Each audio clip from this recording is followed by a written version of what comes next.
Are you ready? It's the Roundtable with me, Robert Bannon. Well, as we get ready for Memorial Day weekend, hi everybody, my name is Robert Bannon, and you're watching the Roundtable Talks, where artists come to talk about art. We have a special show for you today, 3 amazing guests. You know, in real life, I am a 5th grade school teacher.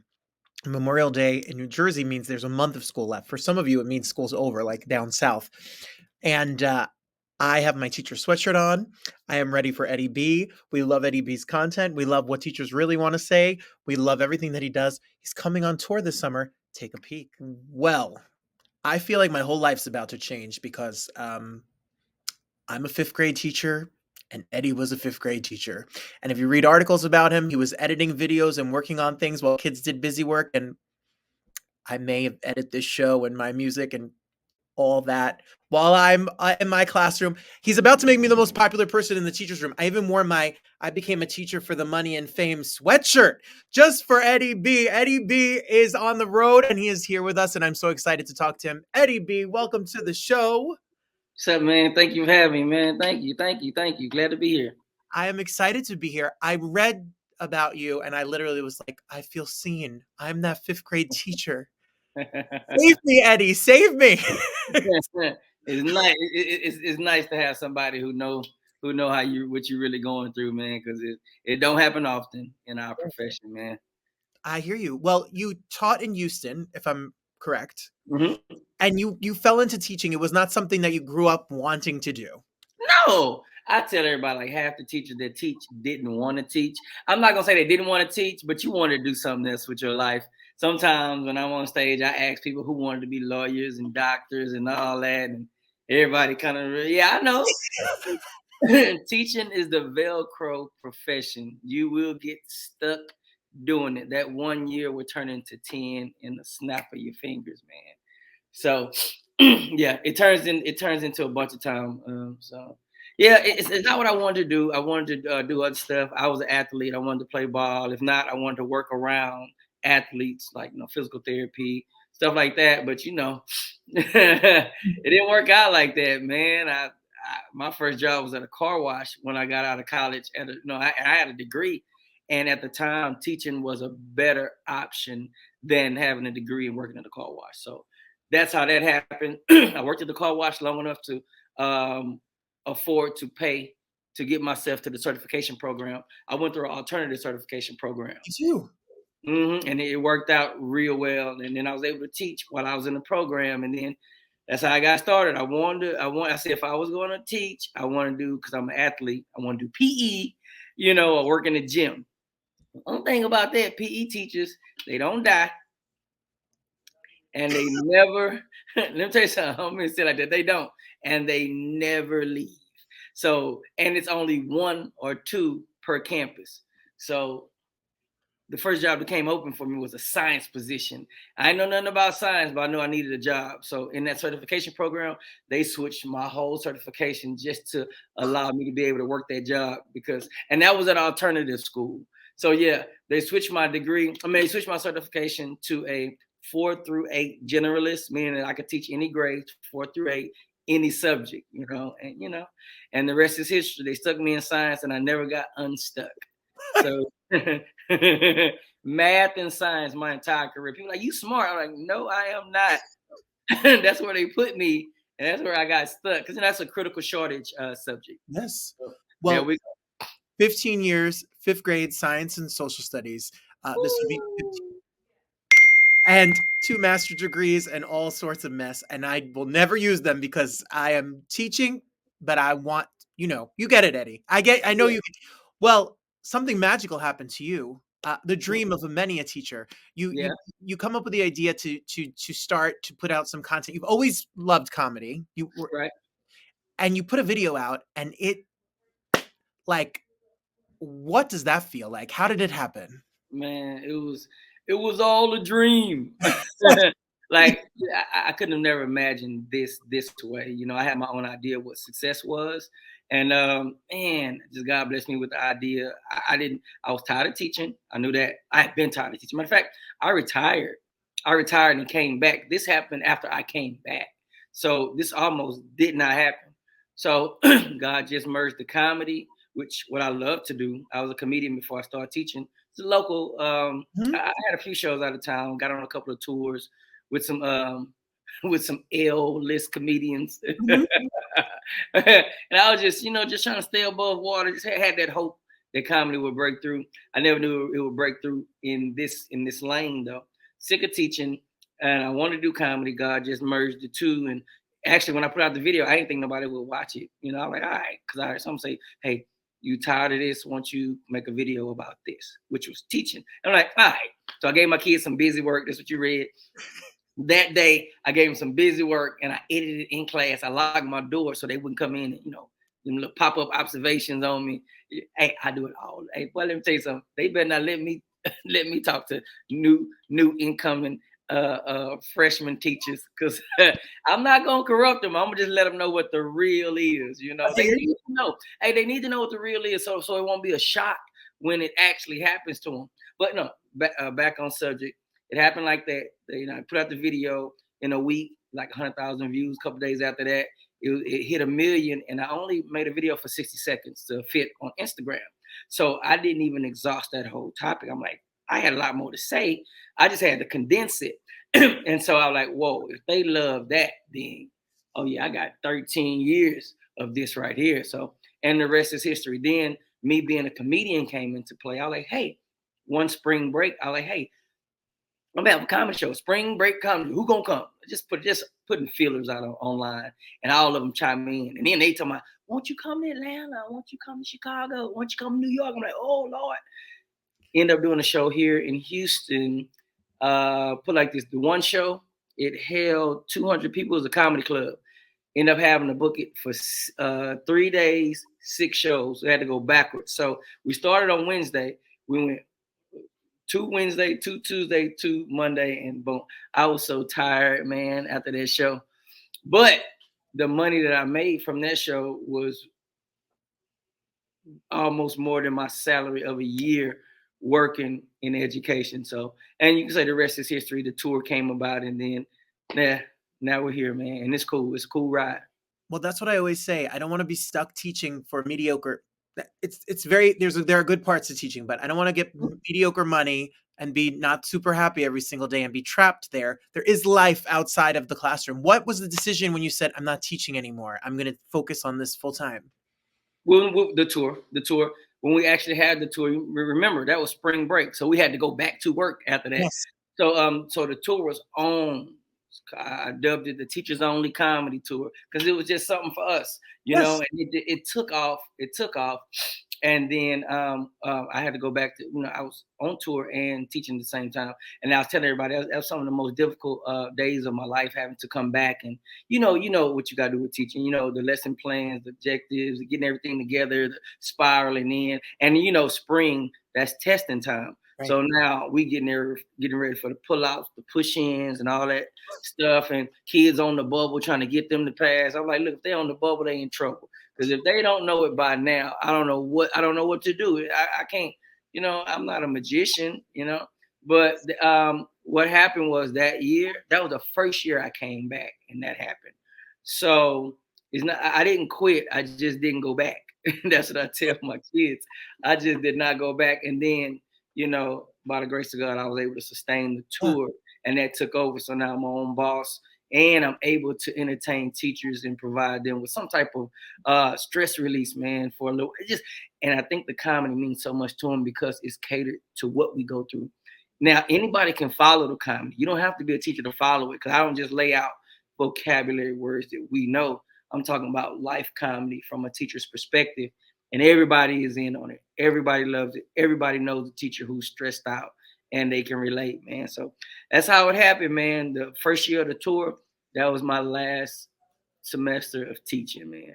Well, if you want information about where you can see Eddie, obviously go to Instagram. You can follow Eddie B Comedy, and he's all on the social media everywhere. You go to eddiebcomedy.com. You could have him come speak to your class, your student, now your staff. He'll do Yeah. development. He'll do. No more kids. Nah. I was If going to I say, can help it. When you left, I was hoping you did a handstand, lit that place on fire, and ran out. Hey, man, no. I didn't want to gloat. I kind of eased out quietly so nobody called me back. I didn't want to gloat. And you know what? I had to kind of check myself when people say, "Do you still teach?" I'm like, "Hell no!" I used to be so boastful about it, but then I kind of got like, you know what? No, I don't. And I'm not just saying it because I just escaped and then I'm just super happy about it. I'm happy, that I don't have to deal with the stress Right. about it no more. But, it was just my time to leave. And I tell everybody, when it's your time to get out, man, it won't be a second too soon or a second too late. It's going to be your time. And don't be afraid to do other stuff while you're teaching. Teaching is a gateway job anyway. Like you go through so much with it, you kind of want to see what else is out there, whatever your passion is. You kind of want to do that too, and maybe let teaching fund it. The little funds that you do get, save up and do something. So you never know. You'll run across your niche teaching, and like I'm still working in education. I haven't left education. Right. You know, I Yeah. provide entertainment for educators and staff and support staff. I love doing that. Bus drivers and not, you can't even call them cafeteria workers no more. They are school nutritionists, Yeah. and respect the title, please. Yeah, I love it though, man. So yeah, I love doing what I do, man. And so when it's time for you to come out, you coming out. I guarantee you. Whatever you like to do, it'll happen for you, man. Well, Eddie B comedy, he's going to be on the road all summer. He has dates everywhere. And we're in Jersey. So Jersey, I'll be in Inglewood. I'll be in Inglewood, New Jersey, June 3rd, Next weekend. June 3rd, bergenpack.org. Get your tickets. My first job ever was selling tickets at this performing arts center. See, Crazy. Are you gonna be able to come to the show, man? I'm going to I'm going to reach out to the executive director. I'm going to come to the show because Yeah, I you gotta get there. teachers are the best audience because teachers let their hair down and shit excuse my language, gets crazy. Yeah, wait, it's your show. It's your show. I'm trying to hold my language back. Hey, let me tell you, man, it's gonna be a great experience, man. When they come to my show, there's always the bar is open and they utilize it. That's all I'm gonna Oh, say. yes. But it's a clean show, so you can bring your kids, like teenagers. You can bring them. Just know that teachers do. They do. They do let their hair down and they drink. So if you don't mind your kid being around that, then bring them on, man. The Eddie content is gonna be cool. EddieBcomedy.com. And then there's other dates. It's not just there. So go to the website and he'll be everywhere, anywhere and everywhere. What do teachers ask you? What do they find the most funny? What gets the biggest reaction? Uh, it's not just one thing, man. Teachers like to vent to me a lot. They really do. They Sure. vent to me a lot, and then they love my reaction. Like I'd be like, "Go, leave him. You should have hit him. You should have punched him in the face." But I know you can't do that. But that's just our. You know what I'm saying? How we wish we could talk to one another. You know how you talk to that teacher who you really can confide in. I'm that guy, and they laugh so hard when they see me for the first time and they share something. It's personal, and I respond in like a do that. He said they tell me they finna retire. I say, don't look back. Don't go back. You retire and don't come back. So don't even, yeah, come back because you want to. You know what I'm saying? So they just like to ask questions and we just they're ready to have a good time, man, as soon as we get there. So, I have the DJ, she's playing, and they're always in a good mood. By the time I come in, the ice has been broken already and they're ready to see me. And some of them have no clue that I'm like that on stage. I was a comedian before I started teaching. It just all came together. So, yeah, actually, a lot of teachers make me laugh. Yeah. I'm not lying. Boy, they got so many stories, man, and I love it. Some of the crazy. I got another book coming out. I can't tell you the title because Okay. I ain't got it copywritten yet. Got another book coming out, and basically it's compiling all of the crazy teacher stories that I've gotten over the years since I started doing my tour, and I just put them in, and then I put my response on them. It's so crazy. Hey, wait till you read these. You think you going through stuff? Oh yeah, these are real. Just opening up that book. And hopefully, I hope that non-teachers read it so they'll see that this is real. This is local news to these people, but it's national news. When I get a hold to it and I put it on the video, Yes. I love to do that for sure. What's your name, I'm Robert? Man, thank you so much for having me, oh, Dr. please. Brandon. And you Yeah. say you teach a fifth grade. Science and social studies. Man, when I go together, I wish you was. Yeah, that's better than math because math they scared of those numbers, man. Science Well, is a cool yes. subject. Yeah. Science is cool, man, because you can manipulate the curriculum with all the labs and have Yes. fun We and have be fun. messy and run around, and you just got to hone them in and make sure that they doing their work, because they love to play. They'll play the whole classroom. You spent the whole class doing a lab putting it together, and ain't nobody learned nothing. Yeah, you must be watching my classroom. I want to thank you because teachers, are such an important part, and I know the love that you give and the joy and the let your hair down and have fun that you give is what we all need to be able to do our job. And what you do the lessons you teach people and you show people what it's really like to be in that classroom is something so valuable to us teachers. So thank you in brotherhood of the classroom that we're in this together. I want to say thank you. And I'm looking forward to Englewood, New Jersey, everywhere across the country. Eddie B's Teachers Only. He can speak to you. He's spoken to classrooms all around the world. And if you're in Englewood, make sure you go to eddiebcomedy.com and see you there to end this school year together. Eddie, I'm so excited for you. You've inspired me. Thank you, man. Thank you. You're gonna be all right, man. Yes, we will. I appreciate you much. Everything he says is true. 1,000, 1,000,000% true. I feel seen, and I feel like I have to change my whole life. May happen. Well, speaking of changing your whole life, we have a lighting designer who's nominated for a Tony Award for Camelot. And if you've seen Camelot's production, you know that it's very intricate. It's very intricate and it's important. It's almost a character. So I'm so excited for you to check out Lap Chi Chu and his amazing wife. Broadway, and right now at Lincoln Center, there's such a gorgeous, beautiful production, and a gentleman responsible for the way it looks, the way it feels, the way it glows. Lap Chi Chu is here, fresh off of his Tony nomination. How are you? Welcome.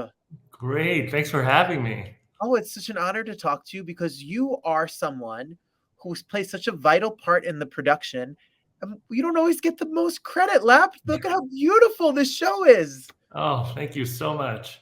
So this is what I have a little bit about you as a lighting designer. Obie winner, Lortel winner, Drama Desk winner. You have worked at New York Theater Workshop, Geffen Playhouse, MCC, The Public, La Jolla, all over. And now you come to Broadway with a classic that is Camelot. How did you start being involved in this line of work, in this field? Oh, my mom's going to hate this, but I didn't want to become a doctor. So what's the obvious thing to do but be going to the theater? That's literally kind of how it happened. I just didn't want to do the sciences anymore. And the theater just, for lack of a better term, fed the soul in a way that I knew I wanted to do that for the rest of my life. So I went to it. And there's been like a ladder, as there is with acting as well, to make it to Broadway and to go up. You've started regional theaters to bigger theater companies, and it's grown. How's that process been and this journey been to get now to this Broadway moment? It's been amazing. Sometimes it didn't feel like all these steps. So it just feels like a continuation of what I've been doing. For some reason, I started working on a lot of new plays. So it just working on a retelling by Aaron Sorkin of a classic tale just happens to be in a ginormous theater space, Broadway stakes that are high. And but it just feels like this is what I do a lot on a different scale.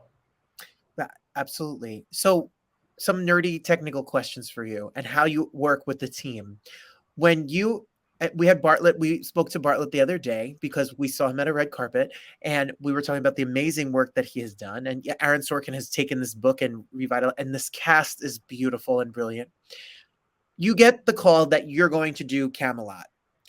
At what point do you step into the production, and what is your direct interaction with the rest of the technical crew and the creative team of the show? How does it work behind the scenes to make decisions happen? I like to do a lot of homework first. I read every version of Camelot. I read of course, the early draft of Aaron, and it's evolved to something very different. Because when you're hired on these things, you don't have the published version. It's a working script. And then I like to read the original source always, The Once and Future King. So just come armed to have this conversation with your team, your collaborators, Bart, and just start from there and see what we create. It is quite a collaboration. And then going to the execution, the crew, and things like that. Lincoln Center has amazing staff. It is a fantastic home base. Funny thing is, like, luckily, I designed a show at the other Lincoln Center Theater just before Camelot. And so I was really, what a great place to call home. I was just running up and down the stairs from theater to theater. But the help and the crew in the entirety of Lincoln Center has just been so supportive. Yes, I was looking at when I was on your website earlier, and then I went to the Lincoln Center's website and saw your profile there. This is not your first journey to the Lincoln Center space. Right. We're lucky enough to have the Wolves go there from some time ago. That brilliant Sarah Delapi play. So brilliant, such a great show. I was in acting school when that show came out. My acting teacher said to us all, you need to go to Lincoln Center, you need to see the Wolves, and what a tour de force. And then being able to see Camelot, you talk about classic Broadway. When you think Broadway, classic Broadway, you think of a show like Camelot. But the way it looks, the crisp cleanness of this show and the modernness that it is, a lot of it is very inventive lighting. So when you were in the tech process and how many times do you think you have seen this show? How many hours have you witnessed this show to make sure that these cues and everything looks right? Oh, yeah, a long time. But it's funny. We never stop working when you're Bart and that cast. And Kimberly, our musical directors, are always trying things and making things better. So it's never a dull moment. It's not needlessly repetitive. We're always trying something different, and sometimes we go down a wrong road and get back on track, but it's never boring. So when we say I've seen it a lot, it's never the same. Yes. Well, I have some stills if you would like to take a peek at some of your work. Look at, like, when you talk about projection and lighting and this use of shadows, do you keep a storyboard? Do you go moment to moment? How do you know what you're trying to affect in each particular scene? Yeah, often I do storyboard, but for this Camelot, we did not. We really created it as much into space. Doing storyboarding, we kind of had a plan A, but then we got off the rails very quickly. Ooh, what's that one? We were scouring and looking around. Yes. Well, you set a mood that really tells the story. And as the shifting of the lights change on stage, our feelings subconsciously and consciously change about how we feel about characters.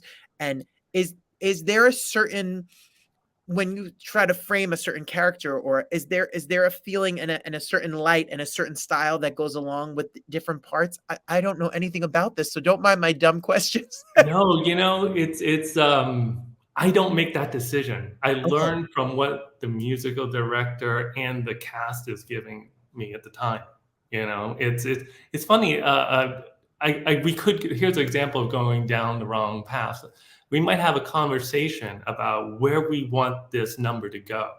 But then if we don't get there at the same time, then meaning the performance, the lighting, the set, if we don't get there at the same time, something seems off. Then we check in with each other and one's like, wait, is this the moment? Is this when we're supposed to start feeling this?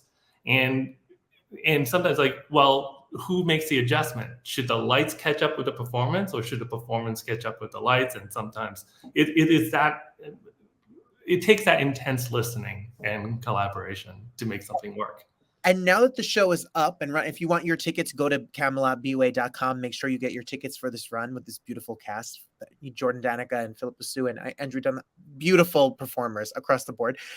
When the show is up and running, whose responsibility is it to follow all the lighting cues and to make sure it stays on track?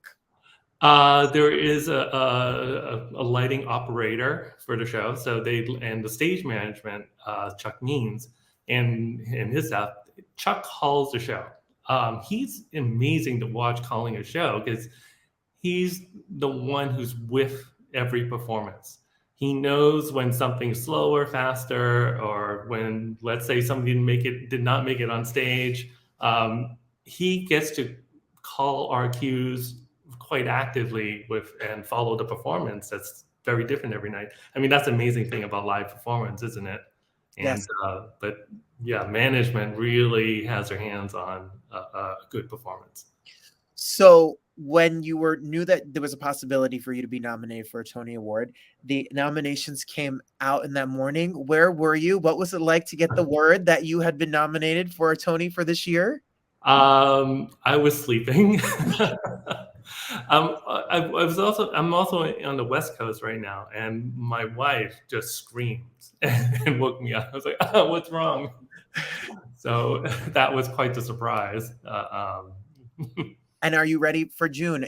Will you be coming here to the Tonys this Oh, year? absolutely. I wouldn't miss that for anything. Yes. Well, while you're here, I mean, I can't help but take a moment to talk about your personal life and to, if you don't mind, talk about your wife, because I'm such a fan.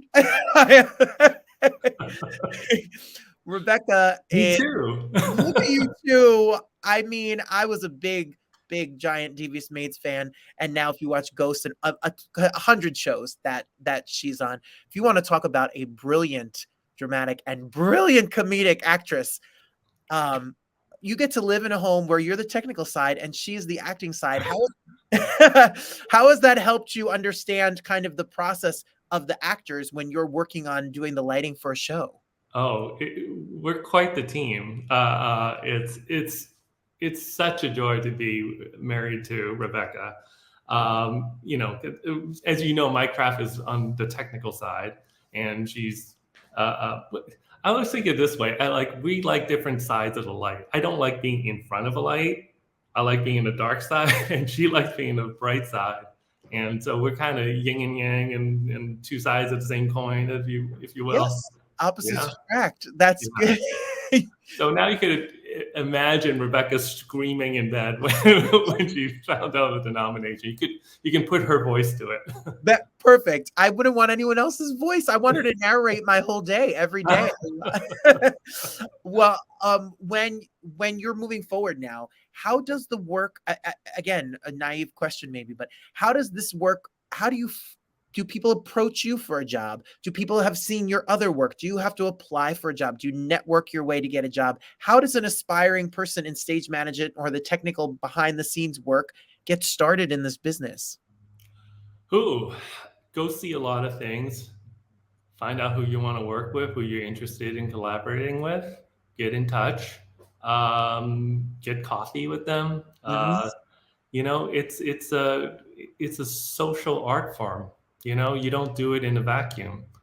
So you want to enjoy the people that you're working with.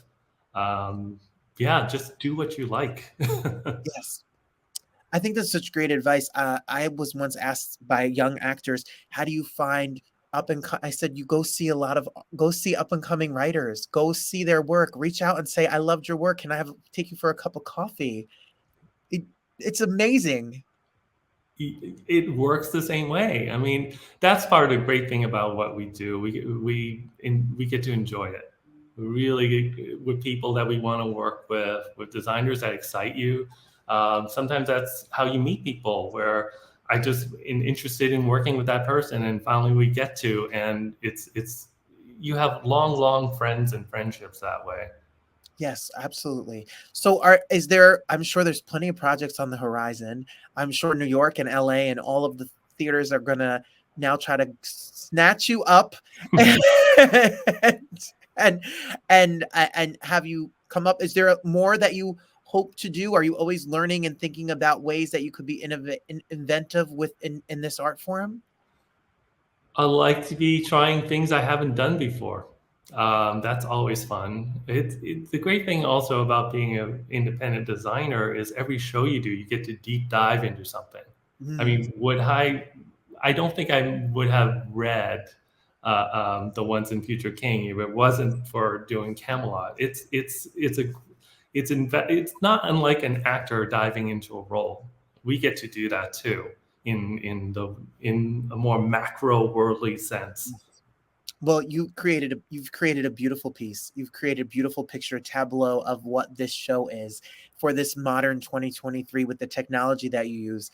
It's really something to see. So everybody that's out there, if you want to go grab a ticket, go see it at the Lincoln Center Theater at Vivian Beaumont.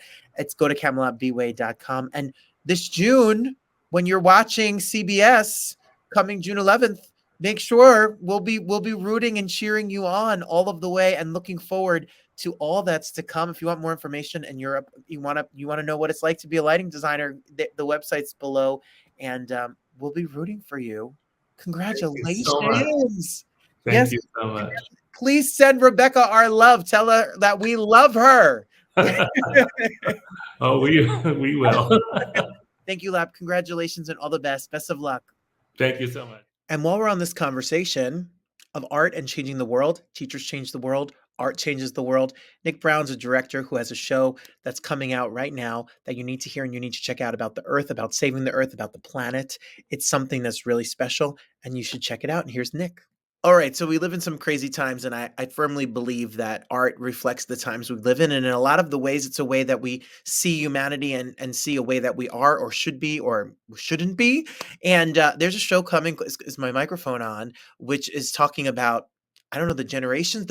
We're going to find out because the director, Nick Browne, is here. He's going to tell us all about it. And while we're talking about it, you can head over to Eventbrite and get your tickets as it runs here in New York City. Ladies and gentlemen, director of the show, Mr. Nick Browne. Nick. Hi. How you doing? Welcome. I am good. It's good to be here. Thanks for having me, Robert. Oh, it's my pleasure. I'm excited to talk to you about it. That's is my microphone on right there. And I was reading about what the show is about as I'm unprofessionally Bing here. So let me turn my do not disturb on as I was reading about it. How, in your own words, do you describe what the show's about? So it's really a protest piece. It's a play with music where 7 teenagers hijack a theater with an audience in it and confront them about the role they're playing in the climate emergency. So it's all direct address where the actors are talking directly to the audience, grappling with where we are, where we're going, and this inherited responsibility that they feel as young people to save the planet, quote unquote, how this has been like thrust on them. And they're kind of processing a lot of anger, fear, and resentment for having the weight of the responsibility as teenagers, as the future generation, being expected to solve the problem. You know, it's funny, in real life, I teach 5th grade and I teach science and social studies, and we spend a lot of time doing current events. And the students at 10 and 11 years old, it's so interesting to see their take on the world because they don't see it in a jaded way that we may see it as adults. And they just see what's right and wrong. And they don't understand, why don't people take care of the planet? Why don't people care about the future, the animals, the oceans, etc.? So, what draws you to a piece like this? What drew you to wanting to do a piece that is a protest piece of art? Yeah, I mean, a lot of the work I do is rooted in social justice. Most notably, I directed a play called Hit the Wall at the Stonewall Inn about the Stonewall riots. And so I really believe that art can serve as a platform for having these really complex conversations about history and like where we're going and the legacy that we're inheriting or what we want to create. I think that's the possibility of art, to bring people together to have these complex and heavy conversations. And I was always interested in finding a play that tackled the climate crisis because it almost feels like too large of a conversation to put in a theater. And Jordan Tannehill is a playwright I deeply admire. I directed a play of his before. And so when he published this play in 2021, I immediately read it and was, I guess the word would be like horrified, but inspired at the same time, by the way that he was tackling this from the perspective of this younger generation, from the perspective of these teenagers. So it kind of felt like a responsibility that I almost needed to do. When I read it, it was just calling to be done. And the play asks a lot of questions. I don't think it has any easy answers. And I think the possibility is allowing people to kind of process their own grief or fear about this subject and investigate for themselves the role that they're playing and figure out how we can come together and actually Yeah. yeah. That's No small feat, but really an Yeah. admirable and so important. It's May Mhm, 26th till June 3rd, just so that people know. It's May mhm. 26th till June 3rd, the center at West Park, which is on 165th West 86th Street. So make sure you can grab your tickets. Just go to Eventbrite. You can type in the information and you can get right in there and get your tickets. 70 minutes. There are tickets that are less than $20. You should go check it out and see this piece of work. Can you explain to us what it was like to cast this show and what it's been like working with the actors that are a part of it? It's been really inspiring because the play actually, the way that the lines are broken down, they aren't broken down by character. The playwright says it can be anywhere between 7 and 17 actors, from the area in which you're doing the play, and it's just a series of lines. So, reading the play, it's kind of like slam poetry or something. You're reading it and it just kind of washes over you, and you start to get these little glimpses of voices. So I was really just looking for people who who were drawn to the text, who seemed like they understood this type of kind of shared voice, if you will, this ensembled shared. It kind of feels like they're sharing a soul, this collective consciousness that's being tapped into here with the text. And so, for a large part of the casting process, it was finding people who were revealing to me characters that could exist in this world. And then, a lot of the process was the actors. I divided the lines up before rehearsal started based on the people that I cast, and then it was the actors kind of making sense of the lines that they had, and at some points we were negotiating and switching things around based on the narratives that they were building. But they named their characters. They decided where their characters live in New York or where they originally were from, and so it's not devised, but it has this devised sensibility to it where they all got to take a lot of ownership, and it's been really inspiring to hear them share both why this is important to them and what resonates with them from the script. And I've been building it all based off what they're bringing into the room. Whoa, whoa, whoa. As an actor, I'm just like, oh man, I'm lucky I know my own lines. Never mind Mhm. lines of this whole show that are not. What a fun, challenging piece to direct and to also be a part of. Yeah, and they're really rising. I mean, I'm every day I'm continually impressed by this group of mostly teens, and how they're rising to the occasion because it's not easy. Oftentimes, they're sharing a thought process as a group where it's like by word, it's switching who's talking, which is not an easy thing to memorize at all. Which I'm about to head to rehearsal in about 10 minutes, or whenever we're done here. um, and we're still grappling with that, but they're doing such a great job. So I'm really excited to see these artists, for people to see these artists shine, these young, extremely intelligent performers. At what point did you, growing up, know that you wanted to be an artist and specifically to be a director? Hmm.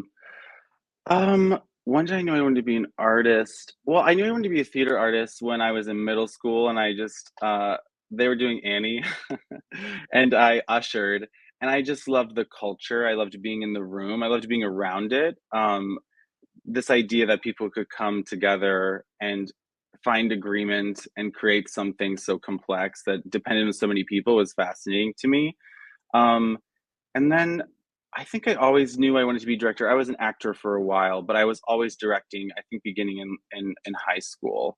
Um, Mostly because I just am fascinated with people and I like creating spaces in which people can do their best work. And I like working in 3 dimensions. So I really think it's fun to sculpt with people and to explore on our feet. I'm a big fan of movement work, ensemble work, choreographed, theatrical movement, which if you come to see the play, you'll see a lot of.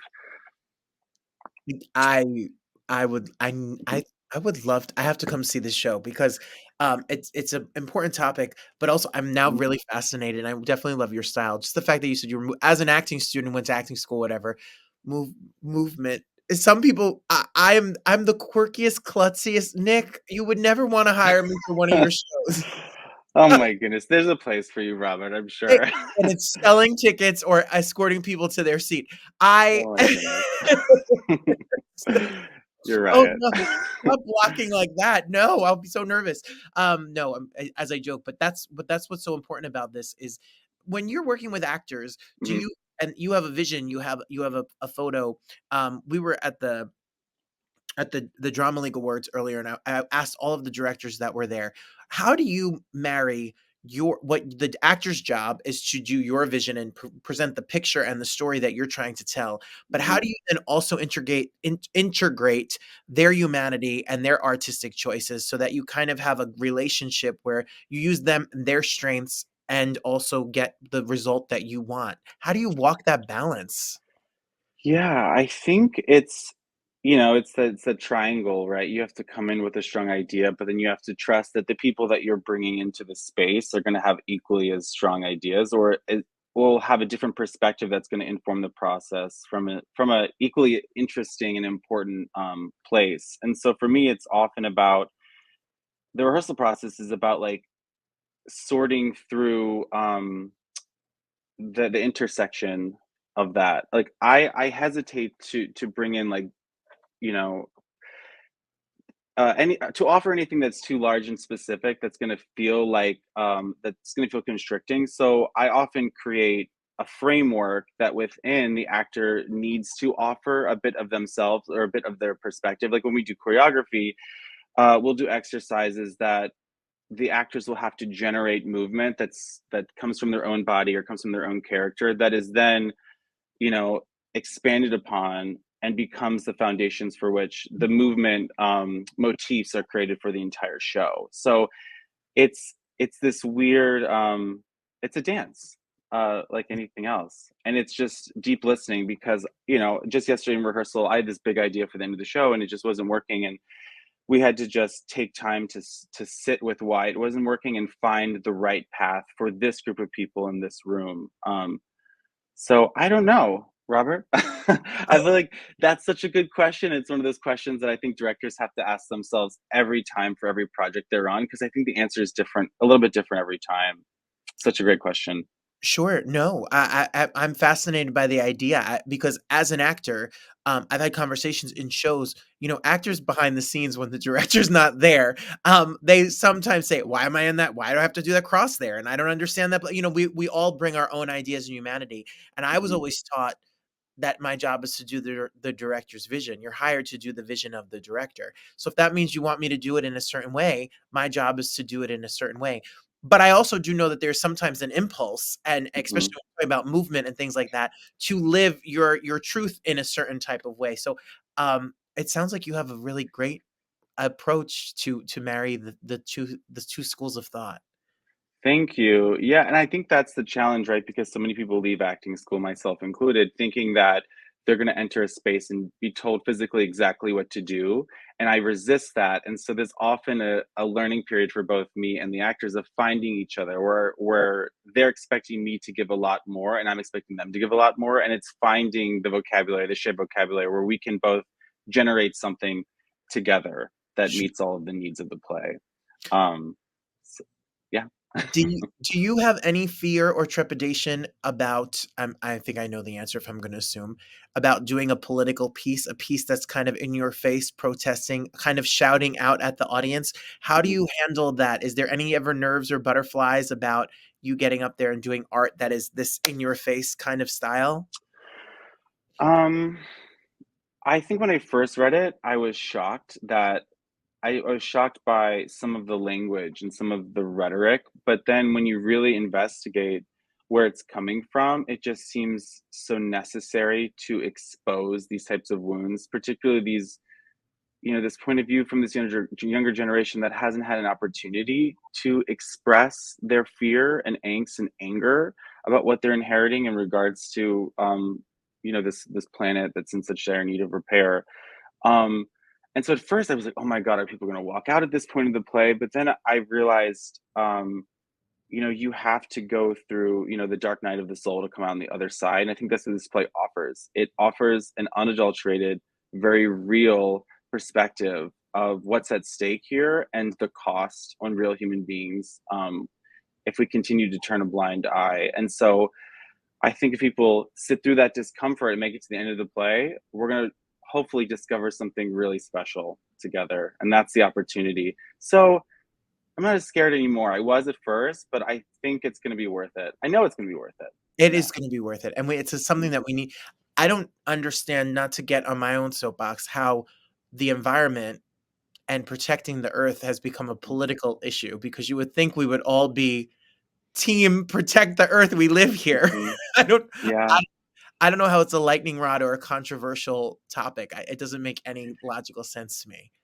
It's true. It has become extremely politicized, but it's just something that to young people makes absolute sense. And so it's about waking people up. There's a line in the play that says, give up your addictions, wake up." You know, the whole play is a rallying call just for people to wake up and realize the way that we're living all the time is killing the planet, and full stop. Yes. It's killing the planet. And so it's an alarm. The piece is an alarm that's meant to wake people up.